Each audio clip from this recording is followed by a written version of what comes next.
폴란드 평원에서 질주하는 K2 전차 사진 한 장으로 모든 논란이 뒤집혔습니다. 결함이 터졌는데 더 팔린 한국 기술. 역시 독일이 낫지. 아직 한국은 안 돼.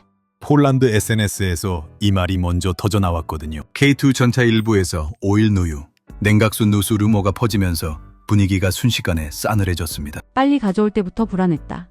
이런 댓글들이 알고리즘을 타고 확산되기 시작했고요. 그런데 이게 반전의 시작이었습니다. 폴란드 경제지에서 공식 질의를 넣자 국방부가 직접 답을 내놨어요. 일부 몇 대에서 엔진 조립 불량이 확인됐다. 인정은 인정인데 문제는 그 다음이었거든요. 보통 이런 상황이면 어떻게 되잖아요. 조사 들어가고 보고서 나오고 부품 기다리고 몇 달이 그냥 지나가잖아요. 근데 이번엔 달랐습니다. 문제 제기 직후 수십 명의 한국 엔지니어가 즉시 현지로 이동했다.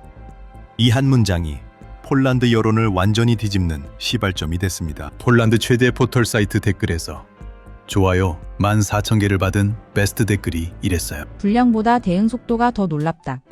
이게 분위기 바뀌는 신호탄이었습니다. 그 뒤로 현장 분위기가 완전히 달라지기 시작했거든요. 자, 여기서 잠깐. K2 전차가 폴란드에 처음 들어갈 때부터 논란이 없었던 건 아니에요. 유럽 방산 시장은 오랫동안 독일 레오파르트 전차가 장악해왔거든요. 폴란드도 레오파르트를 오랫동안 써왔고 신뢰도도 높았죠. 근데 왜 한국산을 선택했냐고요? 이게 중요한 배경인데요. 우크라이나 전쟁이 터지면서 폴란드가 긴급하게 전차 수량을 늘려야 했는데 독일은 납기가 계속 밀렸거든요. 부품 수급 문제, 생산 라인 병목, 관료주의적 절차, 이게 다 발목을 잡았어요. 반면 한국은 달랐습니다. 주문하면 실제로 온다. 이 단순한 사실이 폴란드 국방부를 움직인 결정적 이유였거든요. 그래서 180대 계약이 먼저 체결됐고 이후 추가 계약까지 이어진 거예요. 근데 그 상황에서 결함 루머가 터진 겁니다. 현장에서 전수점검, 부품 교체, 테스트 재가동까지 일괄 처리. 폴란드군 관계자가 현지 언론 인터뷰에서 이렇게 말했어요. 수정 조치가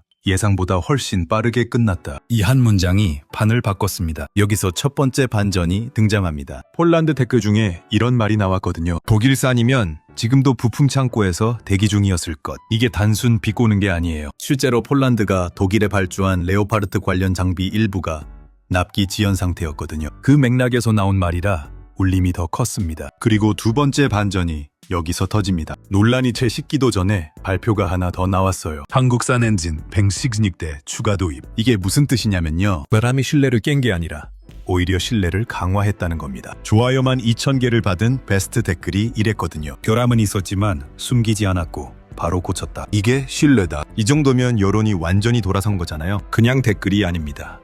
12,000개 좋아요면 폴란드 기준으로 완전히 바이럴이에요. 폴란드 인구가 우리나라보다 적거든요. 그러니까 이 댓글 하나가 폴란드 방산 커뮤니티 전체를 관통했다고 봐도 됩니다. 자, 여기서 한번 물어볼게요. 만약 이 상황에서 독일이나 프랑스 방산업체였다면 이 속도가 나왔을까요? 여러분은 어떻게 보세요? 댓글에 솔직하게 한번 남겨주세요. 이 질문 나중에 다시 나옵니다. 세 번째 반전은 생각보다 더 큰 그림에 있었습니다. 유럽 내부 언론 분석 기사에서 이런 문장이 나왔거든요. 한국 방산은 가격 대비 성능뿐 아니라 속도가 강점이다. 속도. 이게 핵심이에요.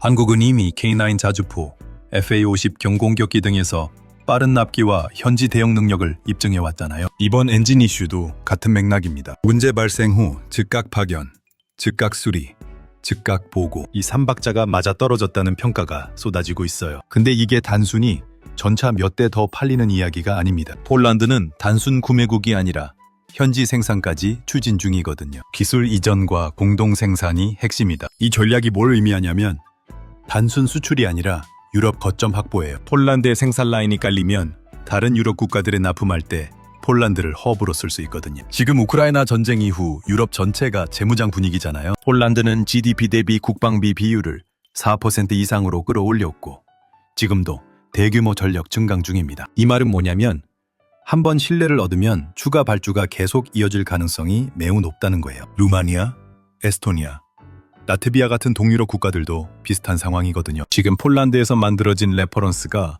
이 나라들로 확산될 수 있는 구조입니다. 여기서 잠깐 일본 이야기를 잠깐 끼워 넣을게요. 지금 일본 방산업계도 이 상황을 아주 유심히 보고 있어요. 최근 일본 정부도 방산 수출 규제를 완화하면서 수출 확대를 추진하고 있거든요. 근데 아직 실적이 제한적이에요. 한국은 이미 실전 배치, 대량 납품, 공동 생산까지 경험치를 쌓고 있는 반면 일본은 이제 첫걸음 단계거든요. 일본 방산 관련 커뮤니티에서도 이번 K2 사태 이후 이런 반응이 나왔어요. 한국은 이미 유럽에서 검증된 공급자로 자리 잡았다. 우리는 아직 멀었다. 이런 자성의 목소리가 나오고 있다는 거잖아요. 검증국 시선에서 봐도 한국 방산의 위상이 이번에 확실히 올라간 겁니다. 한국 방산기업 관계자는 이렇게 말했어요. 현지 대응 체계를 더 강화하겠다. 이 말이 단순 수리가 아니라 장기 주둔 개념으로 가겠다는 신호라는 분석이 나오고 있거든요. 그러니까 폴란드의 상주 기술팀을 고정 배치하고 문제가 생기면 몇 시간 안에 대응 가능한 체계를 만들겠다는 거예요. 이게 유럽 방산 시장에서 얼마나 차별화되는 포인트냐면 유럽 내부 업체들도 이런 속도를 내지 못하는 경우가 많거든요. 이번 사건을 한 줄로 정리하면 이렇습니다. 결함 인정,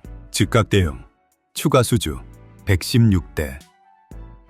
이 탐단 콤보가 핵심이에요. 논란이 위기로 끝날지 기회로 바뀔지는 대응 속도에 달려있는 거거든요. 이번엔 분명히 기회로 바뀌었습니다. 그리고 이건 단순 무기 판매 이야기가 아니에요. 유럽 안보 지형에서 한국이 전략적 파트너로 자리 잡는 과정입니다. 아시아 업체가 아니라 신뢰 가능한 공급자로 인식이 바뀌는 결정적 순간이거든요. 이 인식의 변화가 앞으로 10년, 20년 한국 방산 수출 지형도를 바꿀 수도 있습니다. 자, 마지막 질문입니다. 한국 방산이 앞으로 5년 안에 유럽 주력 공급자로 완전히 자리 잡을 가능성, 여러분은 몇 %로 보십니까? 50% 이상이다. 아직 멀었다.